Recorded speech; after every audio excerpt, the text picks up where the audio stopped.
Haleluya, shalom. Di rumah-rumah shalom. Tuhan Yesus ada bersama dengan kita. Amin saudara.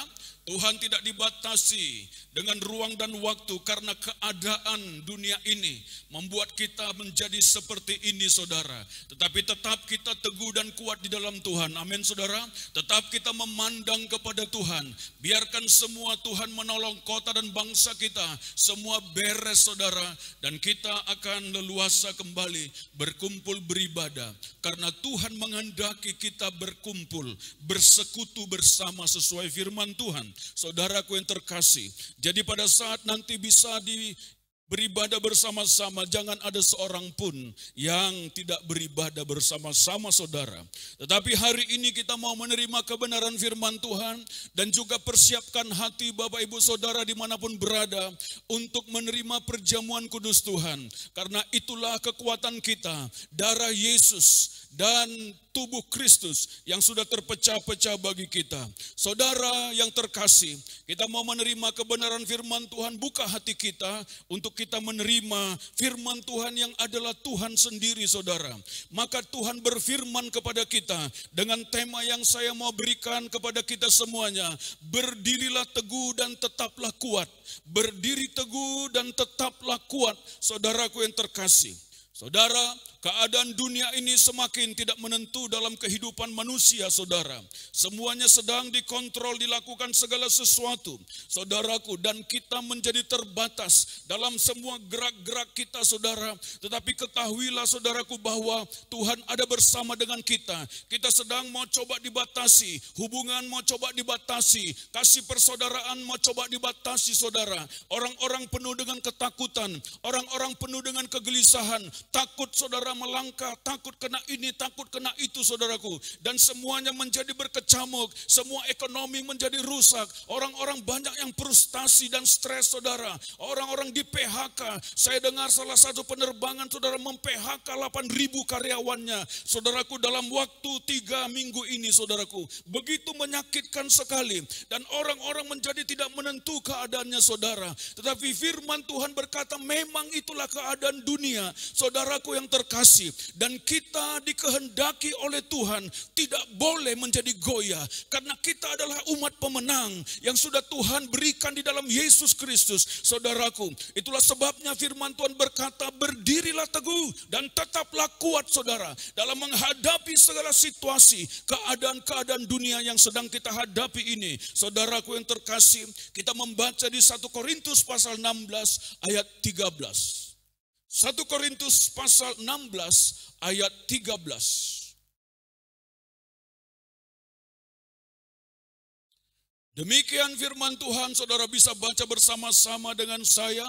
Walaupun saudara ada di rumah-rumah saudara, bacalah bersama-sama 1 Korintus 16 ayat 13, 1, 2, 3. Berjaga-jagalah, berdirilah dengan teguh dalam iman, bersikaplah sebagai laki-laki dan tetap kuat. Sekali lagi kita baca yuk sama-sama saudaraku. 1, 2, 3. Berjaga-jagalah, berdirilah teguh dalam iman, bersikaplah sebagai laki-laki dan tetap kuat. Amin saudaraku yang percaya katakan amin. Saudaraku yang terkasih, firman Tuhan menasehati kita saudara, memberitahukan kepada kita supaya kita berjaga-jaga. Sekali lagi apa? Berjaga-jaga. Katakan sama-sama apa? Berjaga-jaga. Kenapa kita harus berjaga-jaga? Karena memang saudara, kita sedang dalam medan peperangan saudara, di tengah-tengah dunia ini yang coba mencuri iman kita, yang mencoba membuat keraguan-raguan dalam diri kita sehingga kita tidak menentu saudara. Ada banyak orang menjadi goyah, menjadi lesu imannya, menjadi tidak berdaya. Kenapa? Karena dia tidak berdiri teguh saudara kepada iman percaya. Karena dunia sedang begitu bergejolak dan begitu coba menekan keadaan dunia ini, bahkan umat manusia dimanapun seluruh dunia ini saudaraku.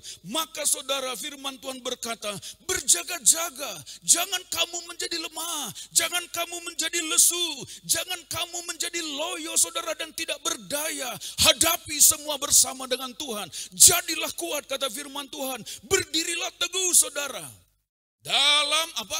iman, saudaraku. Jadi apa yang menjadikan kita tetap kuat dalam situasi kondisi yang seperti ini? Iman kita, saudara. Bahwa iman kita itulah yang akan membuat kita tetap berdiri teguh. Iman kita kepada Yesus Kristus itulah yang akan membuat kita tetap kuat dalam menghadapi semua tantangan-tantangan kehidupan kita, saudara. Di tengah-tengah dunia ini. Kenapa kita mengalami hal-hal seperti ini? Karena memang kita masih hidup di dunia, saudara. Itulah sebabnya firman Tuhan berkata, selama kau hidup di dunia ini, peganglah iman. Karena pada saat Yesus anak Allah itu datang, adakah dia mendapati iman di bumi? Yang dia cari adalah apa? Iman kepada dia. Yang dia cari adalah apa? Kepercayaan yang teguh kepada dia.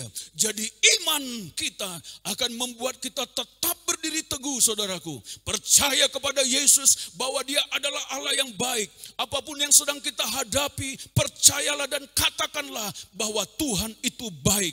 Tetap baik, tidak pernah meninggalkan dan membiarkan kita. Yang percaya katakan, amin. Saudaraku yang terkasih, 1 Korintus pasal 15 ayat 57 sampai dengan ayat 58 kita baca bersama-sama. 1 Korintus pasal 15 ayat 57 sampai dengan ayat 58. Kita baca yuk bersama-sama, saudara, dua ayat ini. 1, 2, 3. Tetapi bersyukur kepada Allah yang telah apa? Memberikan kepada kita apa? Kemenangan oleh Yesus Kristus Tuhan kita. Ayat 58. Karena itu saudara-saudaraku yang kekasih, berdirilah teguh, jangan goyah, dan giatlah selalu dalam pekerjaan Tuhan. Sebab kamu tahu bahwa dalam persekutuan dengan Tuhan apa? Jerih payamu tidak sia-sia. Yang percaya katakan, amin. Saudaraku yang terkasih, Tuhan berfirman bagi kita, bersyukur kepada Tuhan yang sudah memberikan kemenangan kepada hidup kita oleh Yesus Kristus. Saya mau beritahu kepada kita, Bapak Ibu Saudara yang terkasih, bahwa saudara dan saya diselamatkan oleh Yesus Kristus, saudara. Ditebus dari segala sengat maut dan sengat dosa. Diambil dari lumpur dosa itu, saudara. Dan Tuhan memberikan kita kemenangan di dalam Yesus Kristus. Jadi Tuhan Yesus telah menjadikan saudara dan saya sebagai umat pemenang. Jadi pandanglah dirimu sebagai pribadi yang sudah dikaruniakan kemenangan di dalam Yesus. Sehingga engkau dan saya tetap berdiri teguh memandang kepada Yesus. Bahwa dalam situasi keadaan dunia ini, saudara, bahwa Yesus sudah menjadikan kita sebagai pemenang. Bahkan lebih daripada pemenang, bahwa Yesus yang sudah mati di atas kayu salib itu mengambil kita dari lumpur dosa itu dan mengaruniakan kita kemenangan terhadap dosa, terhadap segala situasi kondisi dunia ini. Bahkan dia memberikan kita kuasa Roh Kudus untuk kita menghadapi segala tantangan, segala cobaan, segala dosa-dosa yang coba mau mengintai dan mau menjatuhkan kita. Karena kenapa? Karena Yesus Kristus sudah memberikan kita kemenangan. Bahwa kenapa? Saudara dan saya adalah seorang pemenang di dalam Yesus Kristus. Itulah sebabnya firman Tuhan berkata, karena itu berdirilah teguh, jangan mau digoyahkan, jangan mau stres, jangan mau kalah dengan situasi dunia. Tetap percaya, tetap berjalan, tetap kerjakan apa yang menjadi bagian kita, saudaraku yang terkasih. Firman Tuhan sekali lagi berkata, jangan goyah. Amin, saudara. Jangan goyah. Dunia sedang digoncangkan oleh semua situasi keadaan ini, saudara. Bahkan orang sedang dalam ketakutan lagi setelah pandemi ini. Ada perubahan iklim global katanya yang bisa membawa bencana. Bencananya lebih dahsyat lagi, bisa menghantam manusia ini dan banyak yang bermatian, saudaraku. Inilah keadaan dunia, saudaraku. Yesus akan segera datang. Firman Tuhan harus digenapi, saudara. Sebelum Yesus datang, semua tanda-tanda itu sudah menunjukkan bagi kita. Inilah patokan semuanya atas kehidupan manusia, saudara. Tuhan sudah berfirman bahwa tidak akan ada yang bisa membantah, menyangkal atau membuat itu saudara. Orang-orang membuat sebuah rancangan-rancangan, padahal semuanya adalah sebuah penggenapan firman. Mereka coba menguasai dunia, membuat dalam satu kesatuan mata uang dunia saudara, satu budaya, satu agama saudara, dan satu mata uang saudaraku. Mereka tidak mengerti bahwa semuanya sudah dibuatkan dalam firman Tuhan. Mereka mau coba merancangkan itu semuanya, bahwa Tuhan sudah berfirman bahwa itulah yang akan terjadi saudaraku yang terkasih. Itulah sebabnya saudara, firman Tuhan berkata dalam keadaan seperti ini, ketahui baik-baik bahwa engkau dan saya sudah ditebus dengan darah Yesus, bahwa saudara dan saya sudah dikaruniakan roh pemenang, yaitu roh Allah yang hidup, Roh Kudus yang hidup di dalam kita. Saudara dan saya mampu menghadapi situasi ini. Saudara dan saya mampu menghadapi semua pergumulan hidup. Saudara dan saya mampu menghadapi semua tantangan-tantangan. Siapa yang memampukan kita? Roh Kudus yang di dalam kita. Yesus Kristus yang mengaruniakan kemenangan bagi kita. Setiap pribadi harus mengerti bahwa saudara dan saya adalah sebagai umat pemenang. Yang percaya katakan, amin. Saudaraku, jangan pernah ragukan iman kepada Kristus. Jangan pernah ragukan. Teguh berdiri. Iman kita, sekali lagi saya mau beritahu, iman kita kepada Yesus Kristus, walaupun rasanya sukar, walaupun rasanya ada rasa terjepit dan takut rasanya saudara, tapi berdiri teguh, pandang kepada Yesus saudara. Jangan mau digoyahkan oleh keadaan situasi dunia ini saudaraku. Tetap kuat di dalam Tuhan. Dan saya juga mau beritahukan kepada kita, giatlah selalu dalam pekerjaan Tuhan. Yang kedua saya mau beritahu kepada kita, giatlah selalu dalam pekerjaan Tuhan. Keadaan zaman dunia ini saudaraku melihatkan kepada kita bahwa saudara, kita sedang dalam sebuah masa-masa sukar di dunia ini. Dan saudara, iblis mau coba menghimpit kita. Tapi firman Tuhan berkata, berdirilah teguh dan jangan goyah. Dan giatlah selalu dalam pekerjaan Tuhan. Saudara, saya merenungkan sesuatu. Kenapa Tuhan berkata giatlah selalu dalam pekerjaan Tuhan?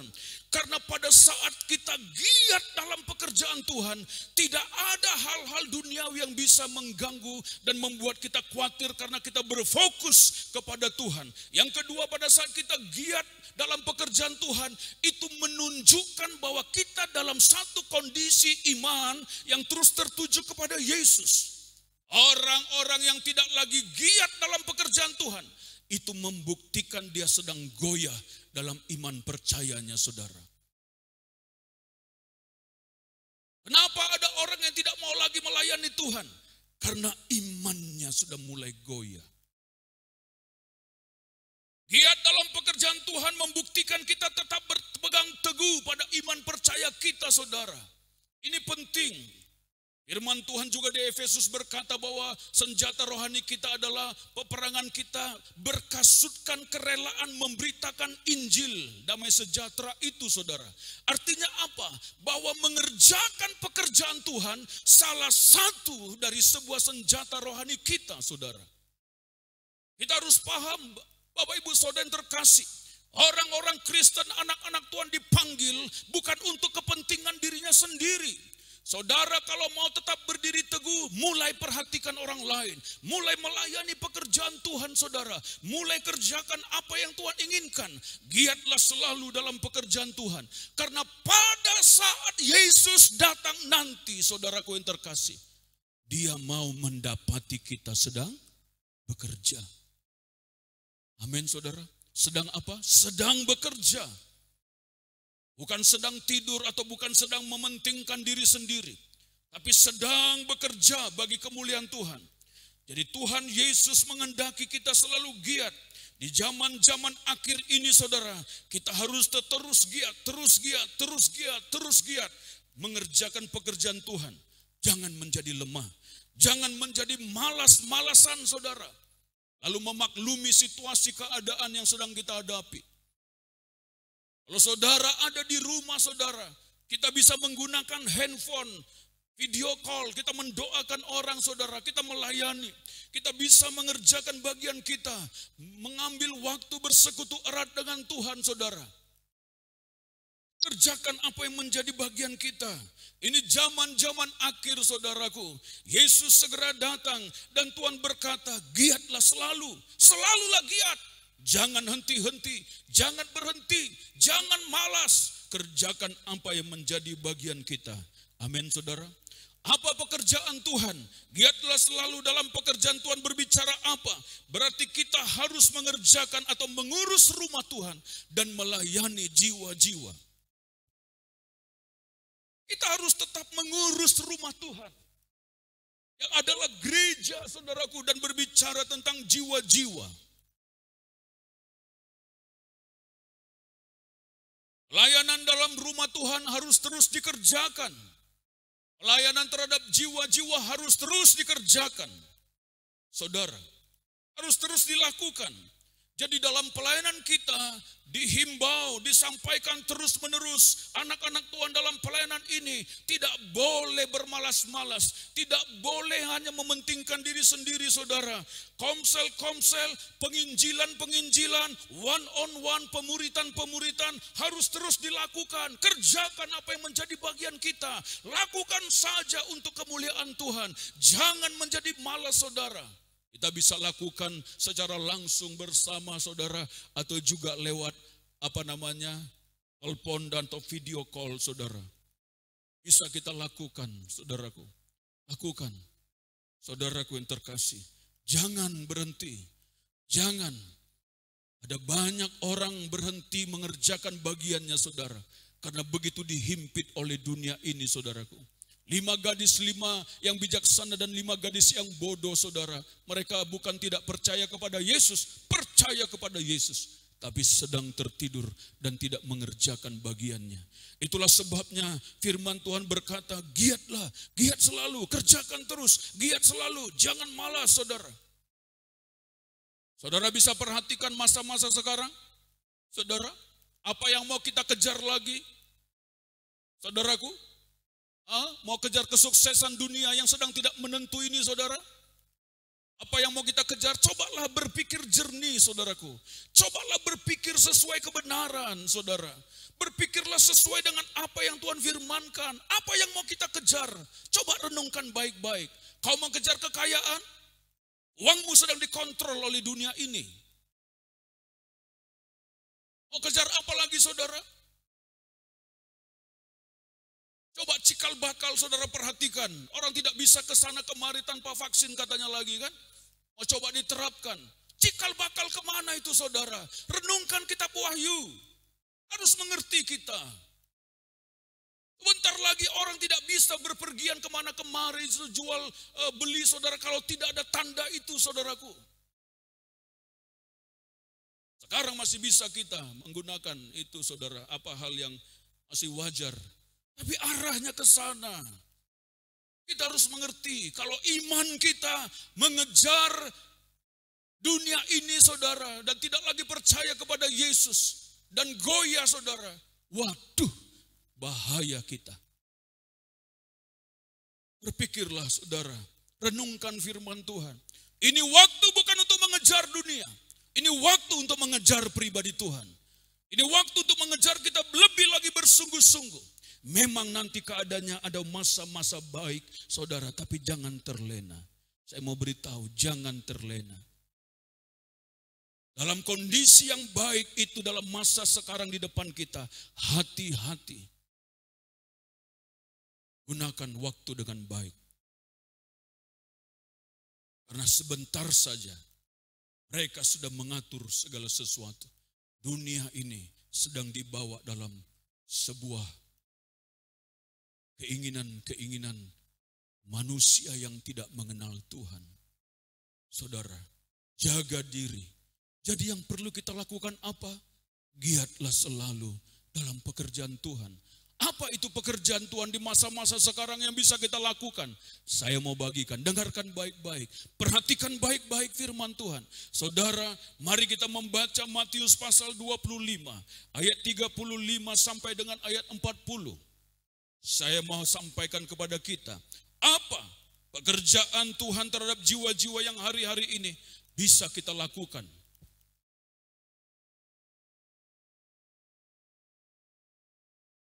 Matius pasal 25,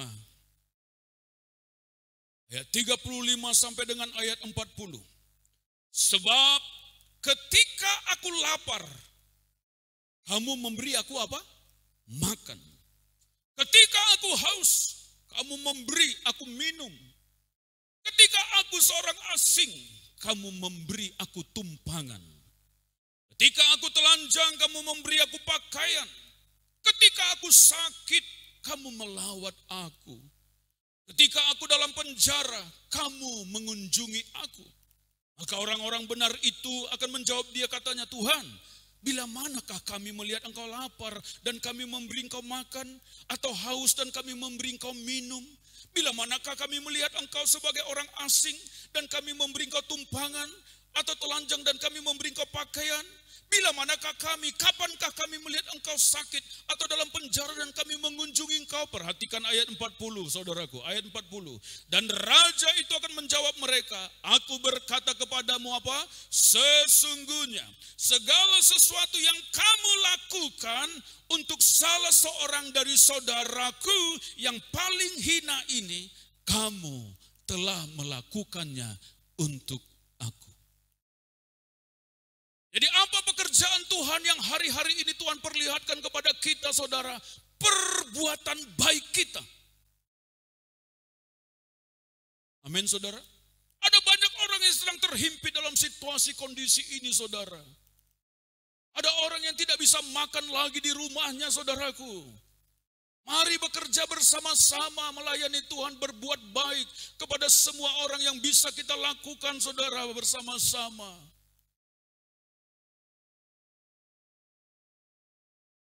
Ada orang, anak-anak yang ditinggalkan oleh orang tuanya sehingga mereka susah dalam kehidupannya, saudara.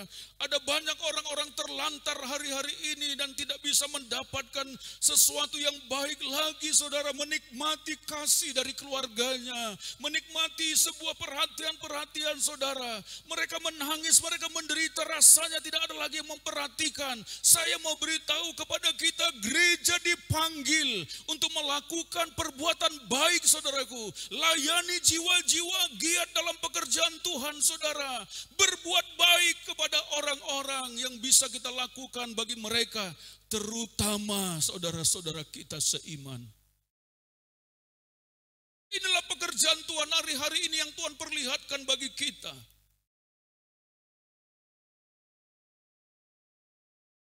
Perhatikan bahwa jangan ada sampai dalam pelayanan kita anak-anak Tuhan yang tidak makan. Saya memberitahu kepada semua kita, para pemurid, para pelayan Tuhan, perhatikan baik-baik sampai ke bawah sana. Kita harus layani sedapat yang kita bisa. Mungkin kita tidak bisa memenuhi semua kebutuhannya, tapi kita bisa kasih perhatian, kasih doa, dan kasihkan apa yang bisa kita bantu bagi mereka. Kita bukan hanya dipanggil untuk berkumpul seperti ini, saudara, puji-puji Tuhan, sembah-sembah Tuhan saja, lalu meminta-minta berkat bagi diri kita. Kita menjadi egois dan tidak lagi giat dalam pekerjaan Tuhan, yaitu mengurus jiwa-jiwa. Apakah itu yang Tuhan inginkan dalam hidup kita? Tidak. Tuhan menginginkan kita untuk mengurus rumah Tuhan, untuk mengurus jiwa-jiwa yang adalah gereja. Galatia 6 ayat 2 kita baca bersama-sama, saudara. Galatia 6 ayat 2. Kita baca ayat 2, ayat 9 dan 10.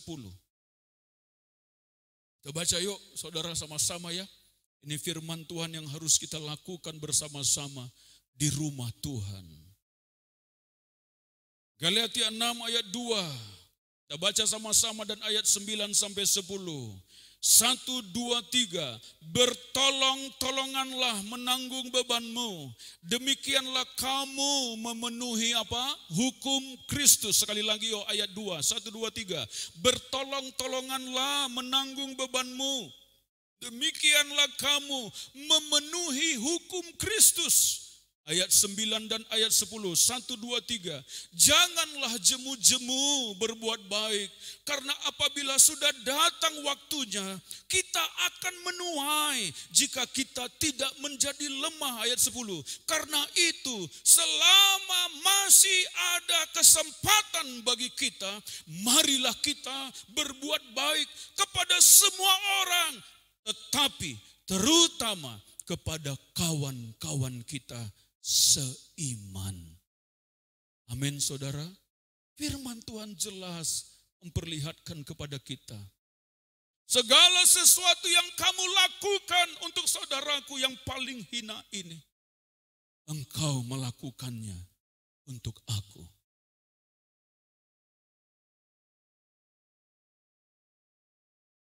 Kalau saudara dan saya mau kumpulkan harta di sorga, lakukan perkara ini. Pak Pendeta, tapi saya juga masih dalam banyak kebutuhan. Bagaimana ini? Bantuan pertama-tama bukan berbicara tentang uang, tapi peduli, perhatian, doakan, teguhkan hatinya supaya dia tetap kuat dalam iman. Baru kalau saudara tidak bisa memberikan secara langsung dalam perkara keuangan dan kebutuhan yang bisa dibantu, kita punya pelayanan kita dalam komsel-komsel. Komsel-komsel harus care, harus peduli, harus perhatikan saudaranya yang sedang harus diberi pertolongan. Juga dalam pelayanan kita sedang bangun I care. Apa itu I care? Saya peduli.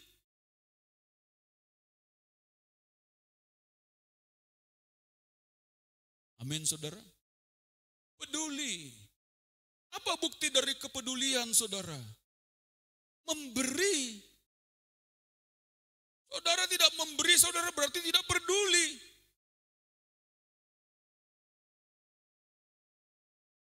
Mungkin kita tidak bisa beri lebih banyak seperti orang lain, saudara. Tuhan tidak mengukur dari jumlah. Tuhan mengukur dari sikap hati. Saya punya uang 50 juta misalnya di rekening saya hanya kasih 5.000 rupiah. Aduh. Tuhanlah yang tahu sikap hati kita. Tapi kalau saya punya uang, mungkin 100.000, tapi saya mau sisihkan 10.000 saja untuk mereka. Itu bukti dari saya peduli. Inilah yang Tuhan cari dalam zaman-zaman akhir. Karena ekonomi sedang rusak. Orang-orang banyak yang terlantar. Saudara, saya mengajak semuanya dalam pelayanan Gempar Barigas ini. Mari peduli. Giat dalam pekerjaan Tuhan. Urus jiwa-jiwa. Berbuat baik kepada mereka. Tadi malam saya telepon saudara. Oh, nangis saya rasanya. Ada saudara kita sakit, saudaraku. Tidak punya apa-apa.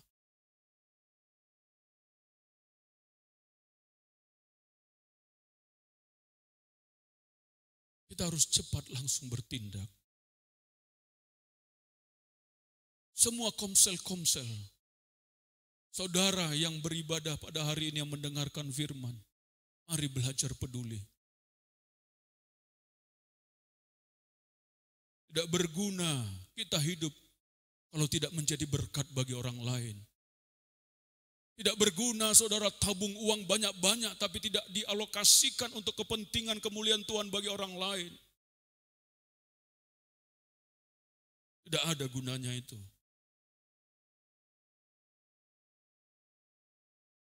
Mulai hari ini kita berbuat baik, giat dalam pekerjaan Tuhan, amin saudara. Urus jiwa-jiwa, urus rumah Tuhan, semua harus berjalan dengan baik, jangan malas. Saudara, urus saudara-saudara kita seiman. Pertama-tama kita katanya apa saudara? Berbuat baik kepada semua orang, Terutama, coba garis bawahi, terutama kepada kawan-kawan kita seiman. Itu garis bawahi. Jadi mulai perhatikan dari yang di dalam dulu. Kawan-kawan kita. Belajar murah hati. Saat melihat mereka mengalami itu, relakanlah. Belajar murah hati. Karena itu buah Roh Kudus. Saudara, saya merasa bahwa Tuhan taruhkan ini dan itu begitu penting bagi kita hari-hari ini, saudaraku. Mari satukan kegerakan kita, saudara. Kita terus melayani Tuhan. Amin, saudara. Jangan kita lagi mementingkan diri sendiri. Kalau saudara sedang mengalami masa-masa saudara yang juga sukar, saudara, mulai perhatikan orang lain. Ada yang lebih sukar dari kita. Ada yang lebih menderita dari saudara.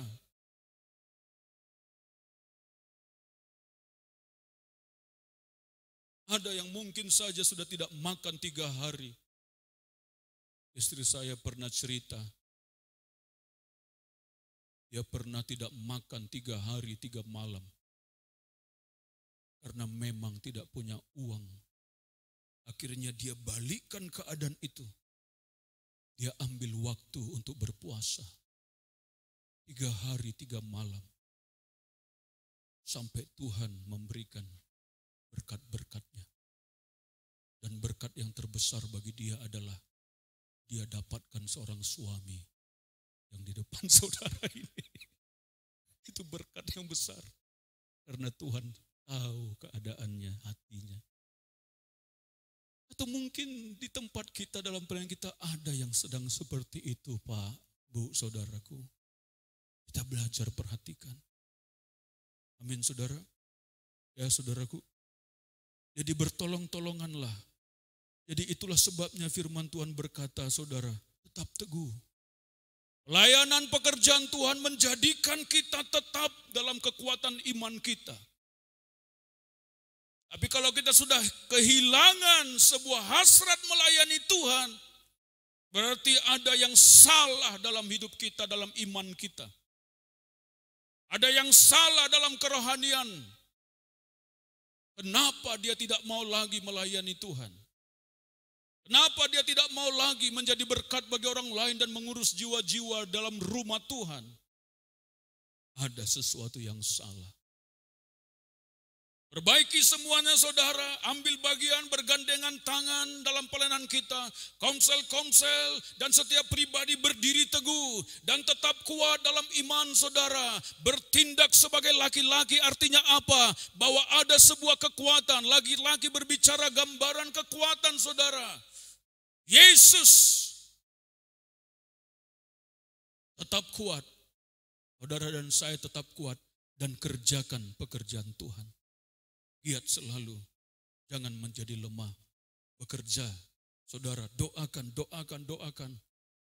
Saya mendengar ada orang yang minta didoakan, saudara, hari-hari ini. Minta telepon, didoakan.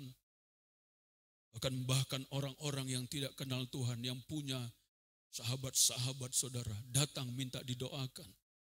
Bukankah itu menunjukkan Tuhan sedang menjamah banyak orang, saudara? Dan kita harus mengerjakan bagian kita. Saya terus berdoa supaya dalam pelayanan kita semua terbakar bagi Tuhan. Semua berkobar-kobar bagi Tuhan. Inilah waktu-waktu hari-hari ini. Hanya itu yang sering diucapkan, saudara, bakar semuanya, bakar semuanya.